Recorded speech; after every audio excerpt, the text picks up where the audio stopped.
All right, everyone. I hope you're having a good day. So, I recorded a video yesterday and posted it today. I'm going to record this video today and post it today. I know you're not supposed to do the YouTubes like that, but whatever. It is what it is. These videos are more for me than anybody else. So, pardon me. But I made a video yesterday about how I'm going through a flare right now, and it's the first flare that I've had in a really long time. I said 4 years in my video yesterday. To be honest, I can't even really remember when the last time I had a proper flare was, just because it's been so long. But I think 4 years is going to kind of be our working assumption. So I'm like on day 9 of this flare now. And actually yesterday, I had probably like a 3 or 4 hour period, maybe even a little longer, 5 or 6 hours, a 5 or 6 hour period in the day where I felt pretty dang good. And so I'm really thankful for that. I think that gave me some hope and some energy. And just kind of sometimes when you're dealing with symptoms, it's hard to see the forest through the trees. Like, I think that's the expression, but if not, you know what I mean. It's hard to see clearly. It's just like it's overwhelming. And I was there yesterday. There were moments that were pretty tough for me yesterday where I just felt maybe a little hopeless and overwhelmed. But I feel like that break in the storm really helped me a lot. So I was thankful for that. Yesterday I just kind of did like a State of the Union brain dump video. And today I want to just pontificate on an idea that I kind of indirectly talked about in my last video. And that is the idea of a treatment pie. This isn't something that I can take credit for. There was a Facebook group that I found when I first started dealing with vestibular migraine years ago. And it was run by a couple of women who dealt with vestibular migraines. And they had this idea of the treatment. I think it was called Migraine Strong. And they had this idea of the treatment pie. And it really resonated with me, and it really shaped my recovery. And so in order to ground myself a little bit, I want to kind of revisit that idea and teach it to you guys, because when we teach something to other people, we understand it better. I mentioned I own a music business. I'm a music teacher. I own a music school. And when I teach a musical concept to somebody, I always end up understanding it a little better. And so we're going to do the same thing here today.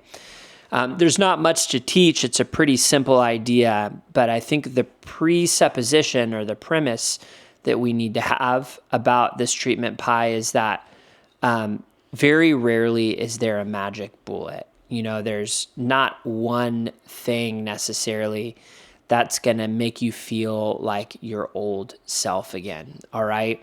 There's not a magic pill. There's not like a magic supplement. There's not a magic therapy. There's not a magic affirmation.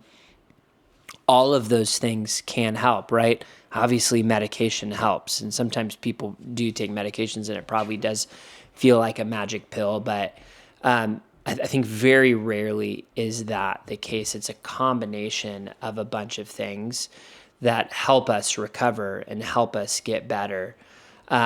Because the reality is that there's probably not just one thing that got us to the place that we're in. Either it's been, stress and lack of sleep, and maybe us having things in our diet that shouldn't be in there. And so we kind of have to address all aspects of this.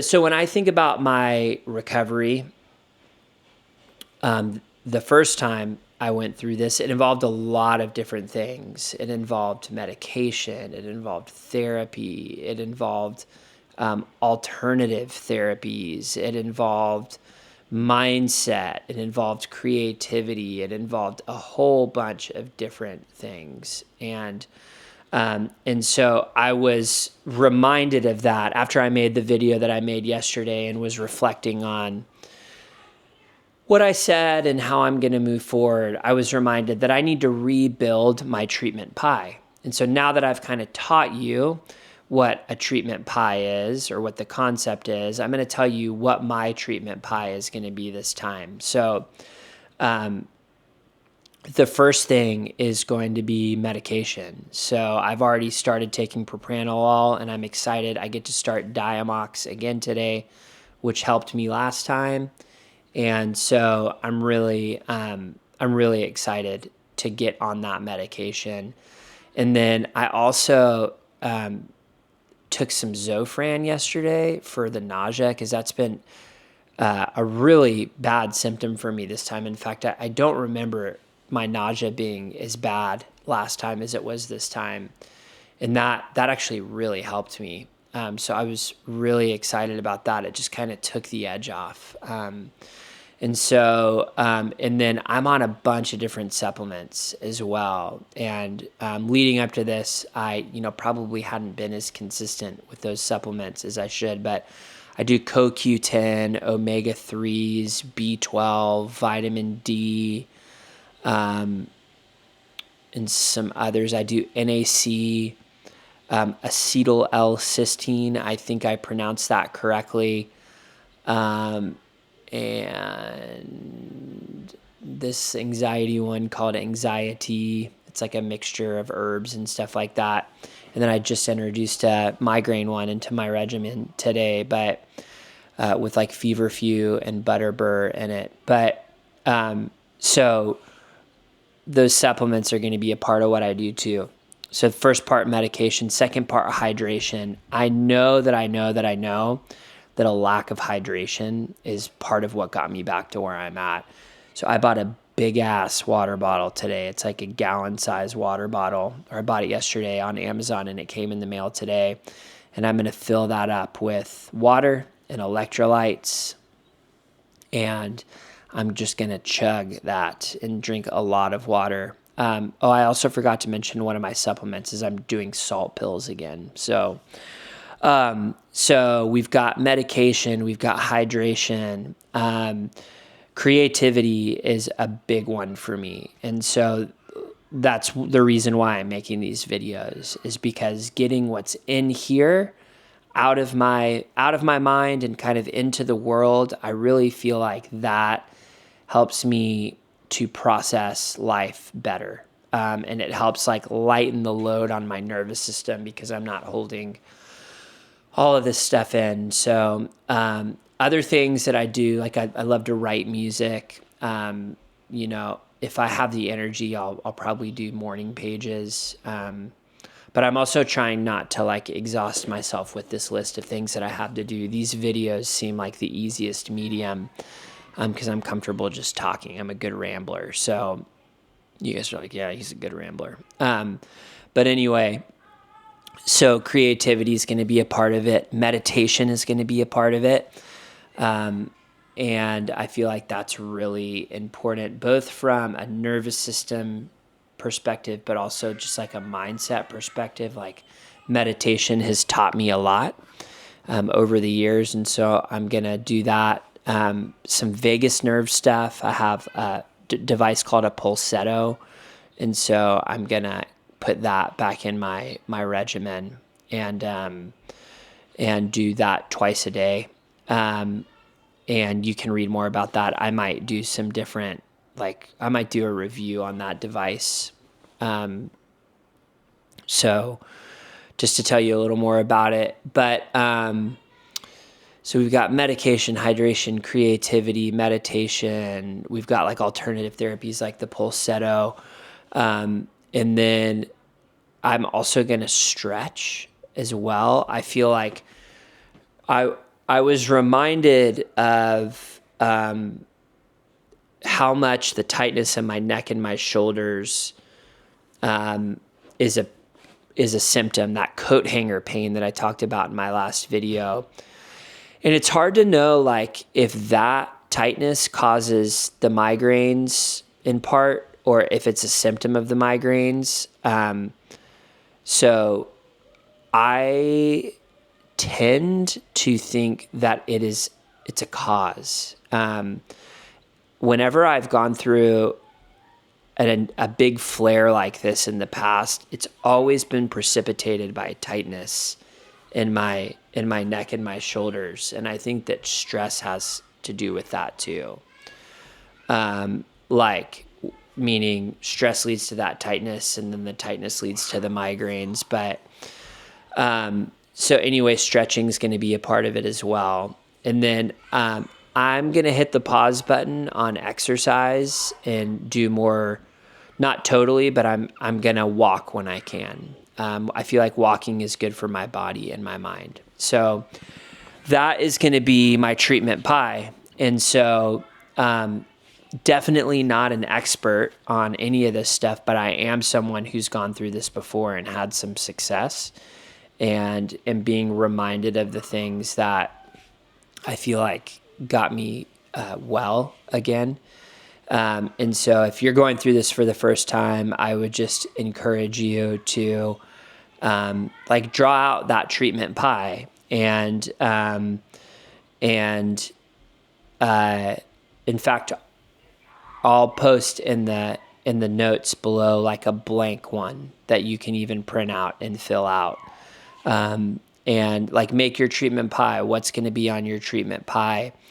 I want to close my treatment pie with this though, is one thing that's going to be on it is rest. And I feel like rest is more, yes, rest is something you do, but rest is the absence of activity for me. And so it's the overachiever in me. There's part of me that just wants to do all these different things. And I actually know that'll maybe keep me in the place that I am. So I think there's some non-doing that has to be a part of my treatment pie, and possibly a part of yours as well. It seems as though a lot of people who deal with migraine stuff or nervous system stuff tend to be like high achievers. And I know that is me. I'm very hard on myself, and I've worked very hard to build a business over the last 11 years, and I'm always doing. And so part of the lesson that I'm learning in this is that I've got to rest. So that's a little bit kind of what I'm doing. In other news, just some other observations that I made. I mentioned yesterday, the visual symptoms, visual snow and stuff like that, or things that have never really gone away, but I've habituated to. I do think it's worth noting those things I'm realizing, and I'm not hyper-focusing on it, but I've just noticed it more. My visual symptoms are worse when I'm in a migraine state. So my vision is more, I don't know if blurry is the right word, but it's more fuzzy. It's really hard to explain. And then I've noticed too that I have light trails. So yesterday I was moving my phone like that, and it just I had a light trail that I wouldn't typically have when I'm feeling well. And then today there was a car with headlights on in my front yard, and it was driving by, and I just kind of moved my head and I had a light trail. I'm not worried about that symptom because it is something that I've had in the past that's been more pronounced when I'm in a migraine state. But yeah, I have noticed that my visual symptoms are a little worse. But part of, and I'm going to close with this, I think part of what I have this time that I didn't have last time is perspective. And I know that those things can get better. and that they will get better. So like, I know that when my brain is not in a migraine state, that those are non-issues for me. And my vision is crisper and I don't get those light trails. I think last time when I went through this, there was some hyper focusing on symptoms, which almost felt a little bit like a health anxiety thing to me. Like the symptoms were really, really real, but it's like I would ruminate on them and almost make them worse. And I'm not saying that everyone does that, but it is something that I did. So now two things can be true at once. We can be experiencing real sickness and real symptoms, and we can also be focusing on or ruminating on those symptoms in an unhealthy way. And some of you may be protesting on the other side of the screen right now saying, well, how do I not like think about a symptom all the time when it's in my face all the time? And I totally get that. But I think we can't put the cart before the horse. And I think that we have to learn there's a difference between acknowledging something and obsessing about something. And so for me, like what I have this time is that perspective that helps me just kind of say like, okay, it's when you meditate, and this is something that's really helpful with meditation that it taught me, is the example of our thoughts being like clouds in the sky. We can just let those thoughts pass through our mind like clouds in the sky. And so what I try to do with my symptoms is that now, like, like I have these light trails, or, my vision is more fuzzy. Okay, cool. That is what it is, but I'm not going to obsess about it. So, and that's easier said than done sometimes. But anyway, that's kind of my day 2 update, or my video 2 update. So hopefully your takeaway from that is like the treatment pie thing is good, and you can incorporate that. I encourage you to think through what your treatment pie might look like. And the last thing that I'll say is this. I feel like I've said that like 3 times. My bad. But like, I do feel like I offer a unique perspective because I've been through this before. And so if you're going through this for the first time, I just want to let you know things can get better, and I believe they will get better for you. So I would say do everything you can to facilitate healing, and do your part, influence the things you can influence, and take charge of your health. But like, I believe that like this can get better, and that it will get better. I know it did for me. And even though I'm going through a flare right now, like I still feel like I have a pretty positive story. And I know I'll get to the other side of this. So cool. Thank you guys for listening. Have a great day. Bye.